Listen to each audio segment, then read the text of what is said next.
Hello and a warm welcome to HW News Network, your one-stop show, truth be told, for some engaging and thought-provoking conversations.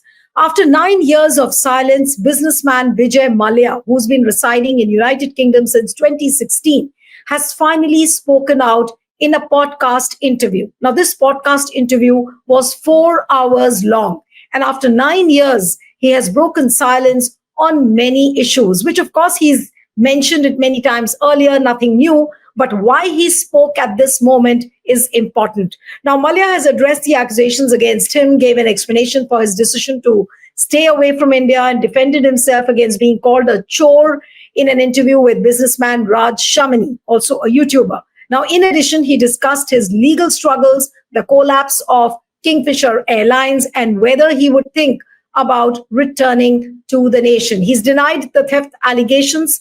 Then he blames the financial crisis of 2008 for the consequence which was meted out to Kingfisher Airlines. Then on returning to India, he's very, very evasive. But yes, he says that if conditions are made conducive, he might think of returning. And obviously, this interview has set the internet on fire. There have been reactions from Congress, from Lalit Modi himself. But why are people really talking about this 4 hours long podcast of Vijay Mallya? What is the objective of this podcast? Was it a sponsored interview? Was it a stage managed and a well curated interview?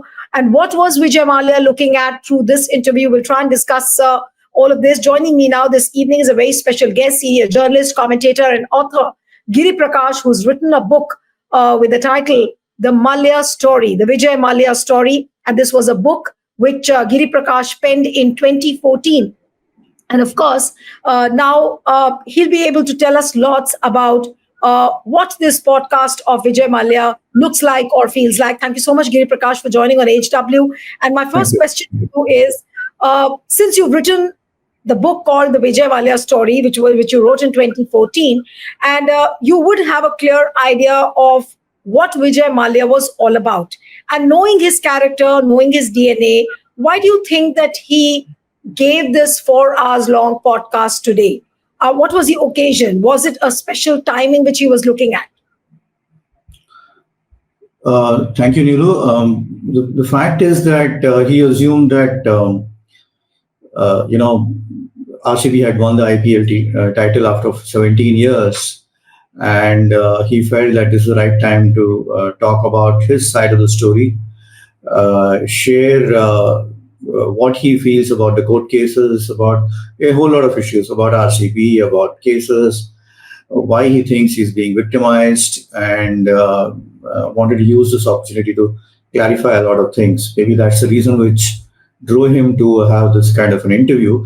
What is surprising, however, is that he gave the interview to a social media influencer rather than a business journalist. So, but then it's his choice, I assume. So, and of course, the fact that he did this after 17 years, he did this after nearly 9 years. It's something that he could have done it a year later after he left the country. But he's spoken about a lot of issues, and especially, coming as it does when the Royal Challengers Bangalore has managed a stunning comeback, with the match they have won. And obviously, that has set the ball rolling. People are talking about Vijay Mallya, how he was the one who started the Royal Challengers Bangalore, and now it's time for him to remember. So did he pounce on this opportunity and deliberately got this interview done so that, in the garb of talking about Virat Kohli and several others, he will talk about many other issues which he has spoken about in this interview. So was the timing picked on because of this RCB victory? I assume so. I mean, that's the only conclusion that one can draw as of now. But we'll get to know later whether this was the only reason. But as of now, this seems to be the only reason. And the fact that he used this opportunity, it's something that he had been, I assume, waiting for, and he has done that. So, But now let's take one by one what all he's spoken about. Now, the first thing which he says is that do not call me a chore. I'm not a chore. I'm not a thief. And he denies all the allegations. And obviously, he's not been countered with questions by Raj Shamani as well. How would you counter this? And I want to take all this point by point so that you can rebut and you can basically dissect as to what he's saying and what he meant. So when he says that don't call me a thief and he denies all the allegations, what does he mean by that and how much substance do these claims really carry? He's not a thief. I mean, that's very unfair to say about him. He's not a thief. It's about a business which went completely belly up. Uh, that's a fact. He cannot be called a free. But there are issues. There are bigger issues here. It's about how the money that he got, the loan that he got from a consortium of banks headed by, led by State Bank of India. He used that money, but then in spite of that, the airline went belly up. We should also realize that this happened more than a decade ago, when when the entire country was very different, the parameters were different, rules and regulations were different. For any economy, situations like this leads it to make rules and regulations much more tighter. For example, the Harshad Mehta scam. If you look at that, and at that time there were not many regulations. Okay, and therefore, but over a period of time, the economy has grown. At the same time, the regulator, SEBI, has tightened a lot of regulations so that such frauds don't take place, right? So that's the reason why. So to call him a chore it would be very unfair to say that. But this I was reading about the details of this Raj Shamani podcast, which says, and this is how they described the video, that this is a rare and candid interview after 9 years of silence. An embattled businessman, Vijay Mallya, finally speaks out, offering his version of the events that led to the collapse of Kingfisher Airlines and his exit from India. Now, do you think that this was an untold side of Vijay Mallya, which people have not heard? This is how he's put the description of the video as, that this is the untold side of Vijay Mallya's story. A lot of it has already been told. He has issued press statements. I remember him issuing a press statement, a point by point rebuttal of a whole lot of things that he addressed that letter to Prime Minister Modi. That was long ago. And all this that he has said now is the same thing that he said that earlier also. So there are two aspects to it. Yes, it is rare because this is the first time since he left the country he has talked to someone and officially an interview. As far as candidness is concerned, I assume that he has already talked about it. His court lawyers have also said that in courts. So we all know about the things that he has said. Only two new things that have come out is the fact that he spoke to Pranab Mukherjee, who actually the then finance minister, who asked him to say that don't scale down your operations, even though he wanted to. And the fact that, and later he says in the interview that he should not have gone and met Pranab Mukherjee. He should have gone ahead and sort of scaled down the operations. And he claims if he had done so, Kingfisher Airlines would still be alive. But much of that later, as we go through the interview. But these are a couple of instances that he also said that he met Arun Jaitley, and then there are other issues that he talks about. But these two political leaders have passed. We really can't find out what he exactly said. It's his claim, and that's where it is right now. We just have to believe him at face value. But do you believe that media has portrayed Vijay Mallya in a negative light? Because during the course of the interview, he says that I became a lightning rod for public anger and people called me by names, abused and misjudged me. But now times have changed. And with this podcast, I finally have the opportunity to share what I truly feel, which I believe has never been truthfully reported. Now, what would you really say to this particular line, which he says that media has always misjudged him? And now with this podcast, he gets a first-time opportunity to put his side of the story. he portrayed himself as the brand ambassador of all his liquor products of the company itself, or the corporate sector itself. And the fact that, a very flamboyant businessman, people waited on him at parties, at public functions. He was also a political leader. He was a member of parliament, and he was a very larger than life kind of person. I mean, you won't see that in any other Indian corporate, any of these CXOs.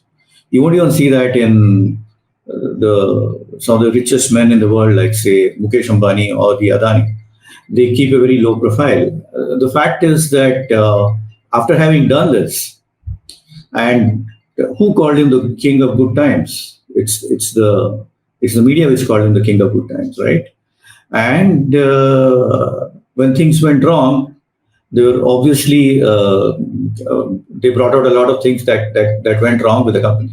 It is quite natural, while they gave him a lot of bouquets, accolades for doing what he did. When things wrong, it is up to the journalists to find out why things went wrong, and they wrote stories about it. No, but this Raj Shamani, do you think that he countered with proper questions, or he just wanted to bring Malya's side of the story? Because he didn't seem to counter the truths and the facts. He's not someone who has tracked Vijay Mallya's corporate empire, and so therefore he may not have known a lot of things, and therefore it might have been difficult for him to counter a lot of things which Mallya claimed in the interview. So we got to give him that benefit of doubt. The reason I'm saying you cannot read up, you cannot do your homework or read up these things, say you on 1 month's time, and then decide to go ahead and have an interview. You need to have a very deeper knowledge. You need to have been tracking him for nearly 10 to 15 years, understood the whole, whatever that is happening, the scenario. Only then you can you have that ability, the confidence to go and counter whatever Mallya is claiming, or it could be anybody else, right? So you've got to give him that benefit of doubt. But Giri, what is the truth behind the recovery of 14,100 crore from Vijay Mallya? Because he also says that, the decision to speak now came after the Ministry of Finance recently admitted to recovering 14,100 crore from him. Now he says that media can't spin it anymore, and the Debt Recovery Tribunal had declared Kingfisher Airlines owed rupees 4,999 crore plus interest. So he says that as a guarantor, I've already paid far more. So where is the fraud? This is what he says in the interview. See, the way I look at it is that this was not done voluntarily, right? He did ask for a massive haircut from the bank, saying that I'll return the principal amount, but he did not talk about the interest amount. And at that time, I don't think the banks could have taken such a massive haircut. And also, why should they go ahead and take that kind of a massive haircut, right? See, when banks lend money, they also expect you to return. They also expect you to do. They put an interest rate on it, and they use that interest rate to lend to others and all that. It's like any other banking business that happens. Now you say you will only return the principal and not the interest, and then you say then you're going to go to London.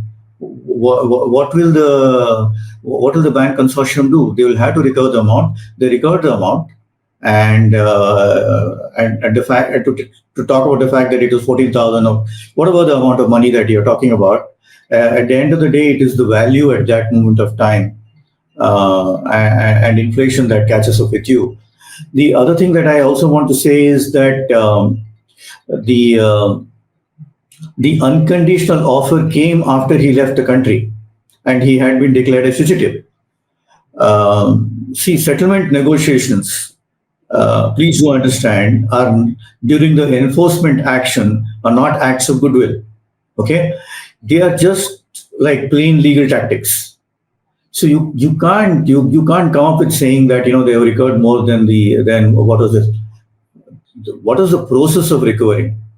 That's also more important, right? You can't say that they recovered it. The other thing is the ED, and this is what ED is saying. I'm not saying. ED has made allegations. The CBI has made allegations saying that a lot of fraud happened. The money that the banks lent to Kingfisher Airlines was diverted to buying other assets. I really don't know, but that's what they are claiming it, right? So you need to come up with, for example, you need to come up with evidence. You come up with evidence saying where did you source this money to? Let's assume you buy a yacht or you buy a villa or whatever, like that. So it's not as easy. It's not like plain vanilla kind of thing. It's very complicated. There can't be pat answers for this.